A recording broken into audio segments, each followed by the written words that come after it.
Bienvenidos a Radar Energético.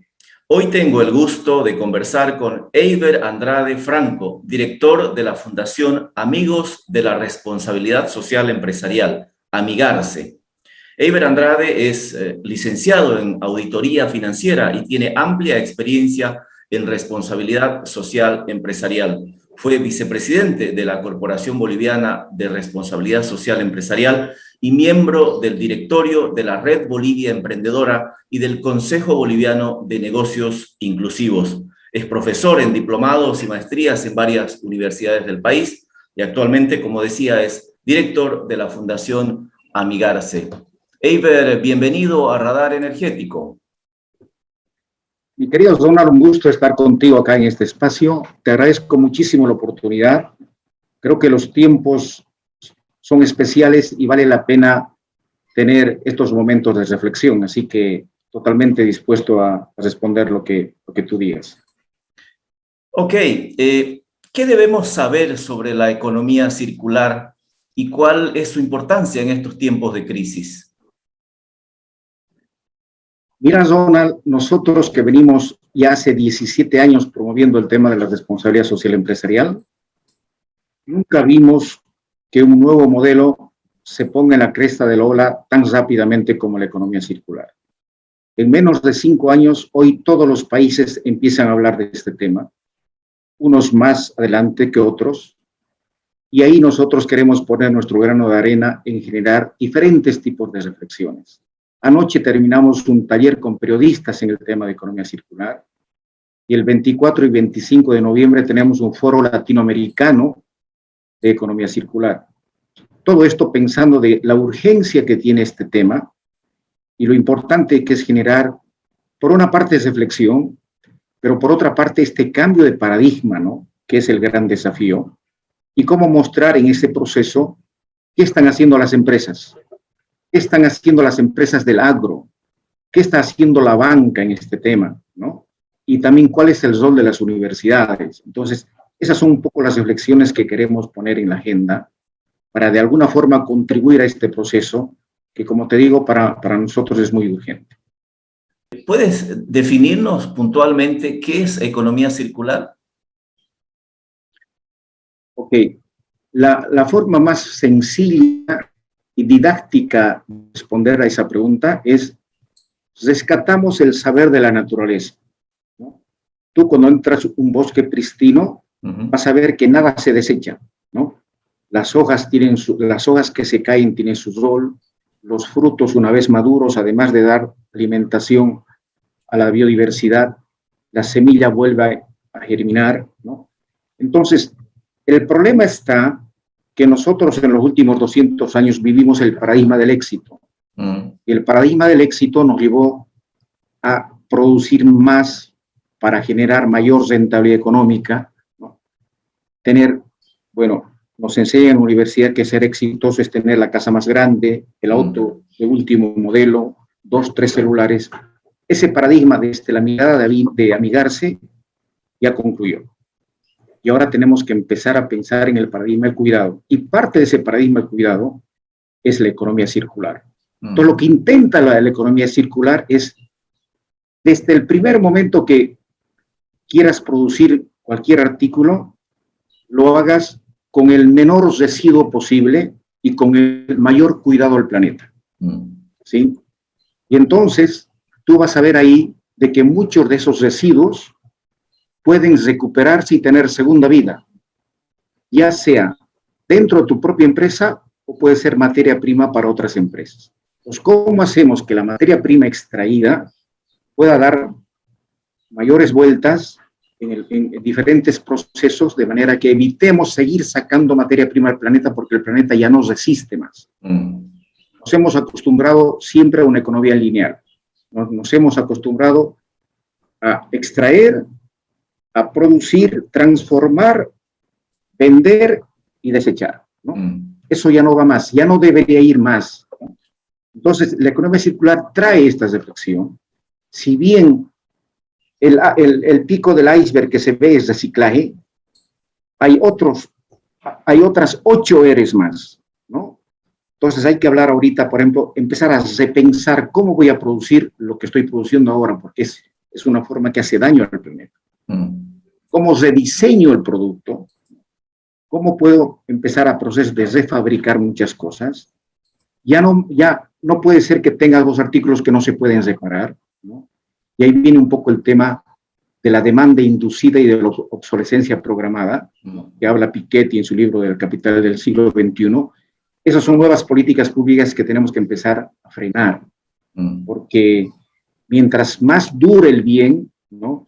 De alguna forma estamos contribuyendo también a la dignidad humana y al cuidado del planeta. Entonces, estas son las reflexiones. Más allá, después, bueno, el reducir, el reutilizar, lo que siempre estuvimos hablando siempre, ¿no? Pero esa es un poco la propuesta y la reflexión que trae este nuevo modelo que se denomina economía circular. Eiber, ¿todo se puede reciclar? Y ahí acoto una pregunta. ¿Cuáles son los rubros más importantes en los que la economía circular debería enfocarse? Mira, no todo se puede reciclar. Ojalá que dentro de un tiempo sí se pueda hacerlo. Lo que ocurre es que nos dimos cuenta nosotros en este tiempo de que la gente tiene muy poca cultura de reciclaje. Es más, tiene poco conocimiento de lo que es basura, ¿no? Cuando tú sacas tu bolsa negra en la puerta de la calle, y estamos hablando de un municipio que saca alrededor de 2.000 toneladas por día, ¿no? Si tuviésemos, ¿no? La preocupación de esa bolsa, separar lo que se recicla y separar lo que es desecho, ¿no? La basura se puede convertir en residuo y desecho. Solo el desecho debería irse a Normandía, a un vertedero, ¿no? El resto debería volver a procesos productivos. Ese es un poco el mensaje que queremos dar a la gente. ¿Qué se recicla o cuánto se recicla? Hoy no ocurre nada de eso, es decir, no hay un sistema de recolección ya en el vertedero, de separación de residuos. Mira, el dato que tenemos en este momento, en Bolivia se recicla el 5%, promedio. Y Emma Cruz dice que en Santa Cruz estamos llegando al 6.5%. O sea, se recicla, pero se recicla lo mínimo, porque tenemos que tener ese cambio de chip. Y que tiene que empezar por todos nosotros. Todos los actores que conviven en una sociedad lo tienen que hacer. Entonces, lo que te quería decir, si hacemos ese pequeño esfuerzo de separar, podemos fácilmente llegar a tener, normalmente cuando clasificas la basura, el 26% son residuos sólidos reciclables. El 50% es orgánico, que también se podría reciclar y convertirse en compost, etcétera, ¿no? Y el otro tanto por ciento que queda son los peligrosos, ¿no? Son los residuos hospitalarios, todo ese tipo de cosas que se han vuelto una complejidad en este momento. Nosotros apuntamos llegar al 2030 con por lo menos el 20% de residuos y hemos creado varios mecanismos para que eso pueda ocurrir. Uno de ellos es la aplicación Yo Reciclo, ¿no? Que en otras palabras es el Uber del reciclaje. O sea, intentamos ver de que convertir esta aplicación en una herramienta de sensibilización y también de enseñanza, ¿no? Educación. Si tú hoy decides bajar esa aplicación, que es muy fácil, hacer un pequeño de ver en tu biblioteca qué cosas ya no usas, ¿no? Cuánto de papel tienes que ya has dejado de usar hace mucho tiempo, y por ahí algunas revistas que te llegaron, y después vas por la cocina y tus botellas PET y una serie de cosas, le sacas una foto, le subes a la aplicación y le va a sonar un clic al recolector más cercano de tu casa. Y a partir de ese momento empiezas a interactuar para ver qué día y a qué hora va a pasar a recogerlas. Eso es un poco, en este momento esa aplicación ya está funcionando en esta ciudad, ¿no? En Santa Cruz. Pero queremos que la gente se entere, la baje y aplique, porque esto es el bien, para el bien de todos. Esa es la idea, ¿no? Eiber, ¿cuáles son por qué no funciona? ¿Por qué no se gatilla la economía circular, el reciclaje, teniendo en sí bondades tan grandes ¿Por qué? ¿Cuáles son las trabas? ¿Es un problema de conciencia? ¿Hay un problema de falta de coordinación? ¿Hay un problema de que no es rentable o no le han encontrado el filo de la rentabilidad?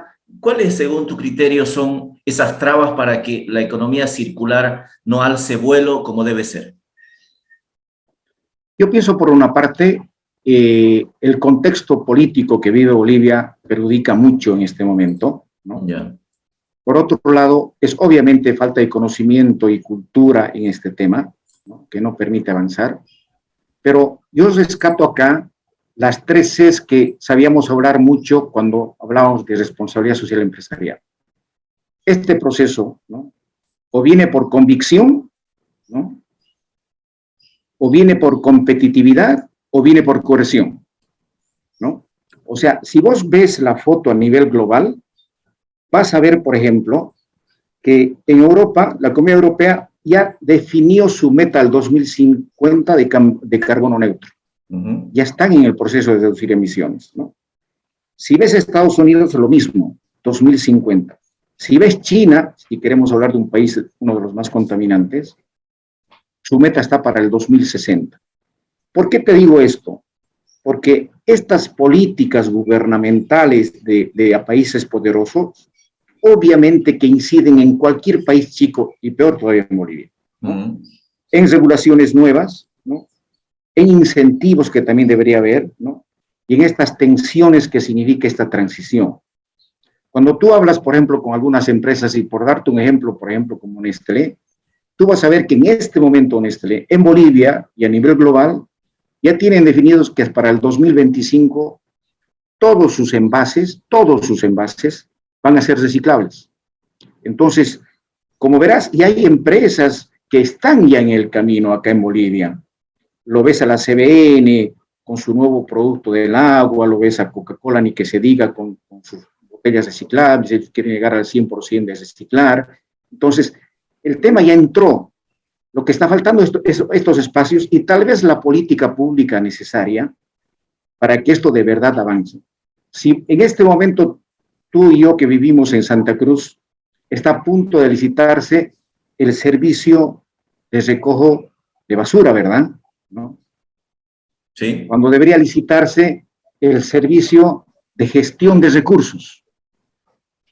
Cuando Bueno, eso ocurra, ese nuevo concepto todavía no lo tienen claro las autoridades. Es simplemente recoger la basura y llevarla al vertedero y punto, ¿no?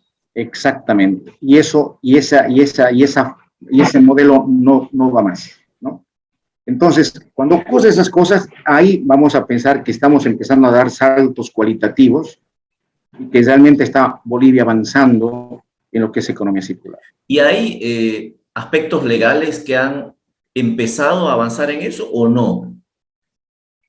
Tenemos una ley 755, que es la ley del residuo, que si bien salió el 2015, no habla de economía circular. Ese momento tal vez se perdió la oportunidad de insertar estos conceptos en esa ley, pero sí habla de que el generador ya tiene la obligación de hacer gestión de residuos. Si tú revisas entre el artículo 10 y el 16 de esa ley, su normativa, vas a ver que ya hay esa obligación. Pero ahora pregúntame cuántos conocen esa ley de las empresas. Tal vez sean demasiado pocas. Pero hay ejemplos exitosos que se pueden destacar en Bolivia respecto a economía circular. Como te digo, estamos en este momento en pleno proceso. Ya resaltan algunas de ellas, que de alguna forma ya te lo nombré, sí, ¿no? Pero hay un ejemplo exitoso que se está convirtiendo en un referente a nivel de América Latina, que es Mamut. Mamut es una empresa cochabambina que recupera las llantas de los automóviles, que dicho sea de paso, menos del 4% de las llantas en Bolivia se recicla. Hace una harina y de ahí hace una especie de alfombra para los parques. Entonces, ese tipo de residuos que tienen muy baja porcentaje de reciclado, él hace una buena circuitos de recuperación, pero un producto muy bueno, muy interesante de calidad, ¿no? Y hace y demuestra la circularidad. Pero el tema es una sola empresa que utiliza semejante cantidad de materia prima. Entonces todavía tenemos casi el 96% de esa materia prima que no se usa. Entonces, pero es una empresa exitosa, ¿no? Desde los tres puntos de vista, lo económico, lo ambiental y lo social. Y bueno, como te decía, tienes ahí en todo un proceso de agua y reposición de agua, en el tema de la botella, y tienes por ahí a Nestlé que te dije, a CBN, tienes a Madepa que también está entrando ya también a estos temas. O sea, la tendencia que viene de afuera es demasiado fuerte. Y te doy otro dato más, ¿no? Por ejemplo, el BCP tiene como política global, porque el BCP has visto que está en varios países, está en Chile, ¿no? En Argentina, entonces, y tiene obviamente Perú. Hasta el 2035 ellos quieren tener huella neutra.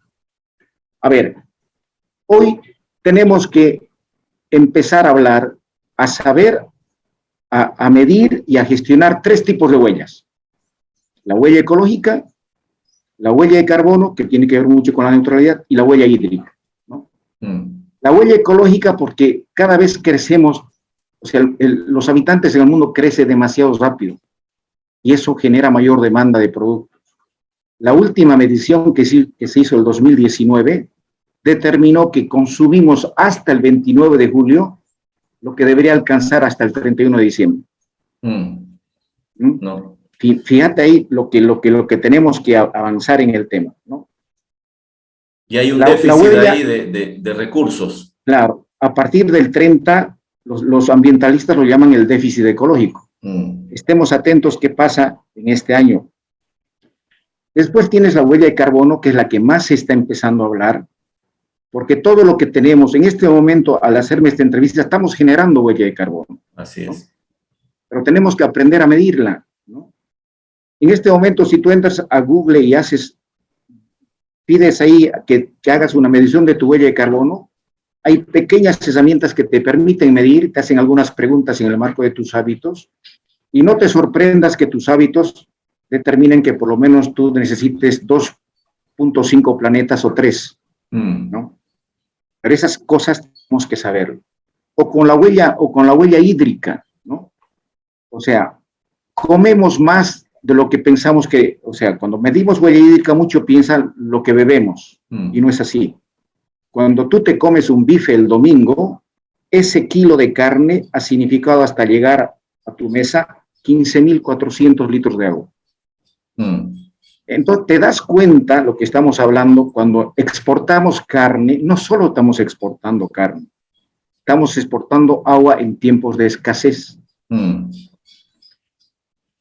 Entonces, el problema es complejo. ¿Cómo debería funcionar la economía circular?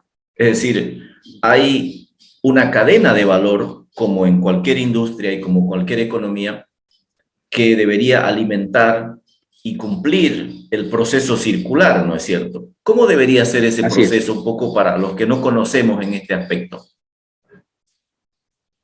Mira, en este momento ya empieza a haber indicadores de medición de sustentabilidad, ¿no?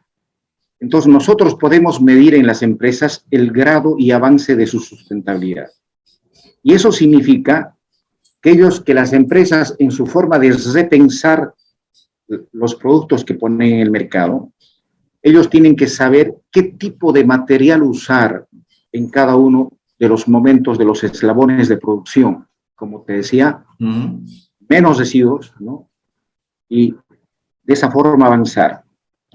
En cada uno de los eslabones, el residuo que genera que ellos no tengan o no puedan utilizarlo, ver a qué lugar o a qué empresa pudiera utilizar. Te diré que ahorita el mercado de los residuos es muy grande en Bolivia. Todo lo que se recupera se vende, por si acaso, ¿no?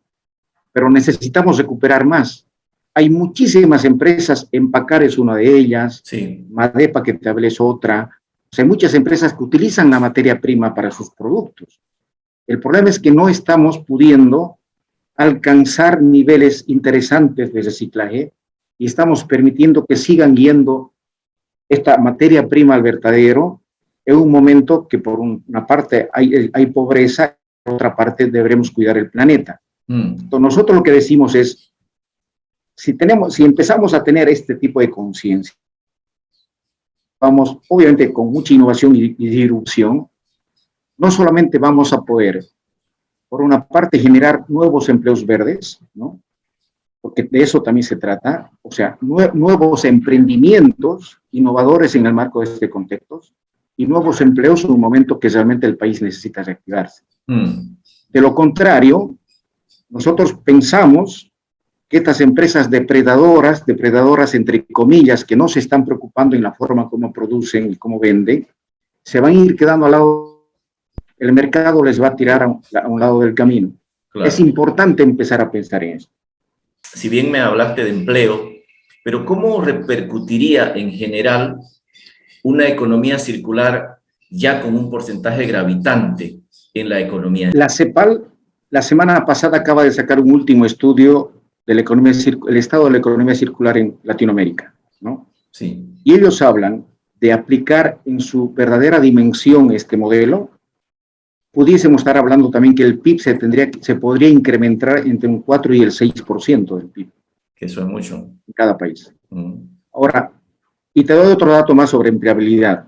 Cuando hablamos de recolectores, cuando hablamos solo en Santa Cruz de recolectores, para no ir a otro departamento, le conocemos más, acá hay por lo menos 2.000 recolectores que trabajan a tiempo completo en esta ciudad, ¿no? Hay 3 organizaciones de recolectores. Viven de eso. Viven de eso. Viven de eso, y todos los recuperan, como te digo, se vende. Hay demanda del residuo. Entonces, esas personas, lamentablemente en este momento, lo hacen de una manera pues muy rústica. Claro. Tú puedes ver ahorita en las calles con la bolsa en el hombro, con una casetilla, y si tienen suerte un triciclo con motocargo, ¿no? Sí. Entonces, este modelo debe hacer repensar al municipio de que estos actores deben ser apoyados. Porque acá la idea debería ser, mientras menos residuo llega al vertedero, estamos haciendo una buena gestión. Claro. Y entonces no debe ser por cantidad de volquetas y toneladas que llegan a un vertedero. Ya sabemos las cantidades que genera esta ciudad. Debe ser, ¿cómo hacemos para que llegue lo menos posible? Y en ese menos posible generemos negocios verdes, empleos verdes y dignos, ¿no? Y en esos eslabones está el recolector, que creo que hay que apoyar. Finalmente, Eiber, ¿cómo imaginas la economía circular en los próximos 10 años? Creo, Donald, ¿el futuro es circular o no habrá futuro? Los vientos que vienen de todas partes nos hacen pensar que es urgente empezar a aplicar el modelo. Yo te puedo asegurar que en los próximos 2 años, y no más, ¿no?, todas las empresas en Bolivia van a tener que ser circulares, ¿no? Y nada raro que haya una política pública que catalice el proceso. Tú viste que en responsabilidad social empresarial, a partir de una normativa de la ASFI del 2016, obligó a los bancos, y los bancos en su cadena de valor obligó a sus proveedores, y se catalizó, ¿no? Ojalá no debería ser así con norma, con temas legales, ojalá sea por convicción. Pero yo creo que los empresarios son inteligentes, están lecturando lo que se está viniendo, los desafíos que vienen. En 10 días más tenemos la COP26, donde se habla de estos temas, y se va a tocar seguramente el tema del carbono neutro, el artículo 6, que es el más discutido, y creo que de ahí deberían salir, ¿no?, muchas de estas líneas de acción. Muchos reclaman que son reuniones de puro teoría y no pasan a la acción. Entonces, pero hay gente que de alguna forma tiene más optimismo y dice que hay que avanzar, pero yo creo que ahí van a salir algunas directrices más en las conclusiones que nos van a permitir tener, por lo menos nosotros, que somos los que intentamos poner estos temas en la agenda, vamos a poder tener más argumentos para poder convencer a todos los empresarios a que debemos ser circulares. Pero cuando yo te digo de que el futuro es circular o no habrá futuro, lo decimos con una convicción absoluta de que eso debe ocurrir. Eiber, muchísimas gracias por estar en Radar Energético y contarnos, ilustrarnos acerca de la economía circular, su actualidad y sus perspectivas. Muchas gracias. Donald, un gusto, te agradezco muchísimo por la oportunidad. Espero que nos podamos ver pronto. Dentro del foro sería ideal que volvamos a tener algún contacto. Te agradezco muchísimo. Gracias. Muchas gracias, Ever, y muchas gracias a todos los que nos siguen. Permiso.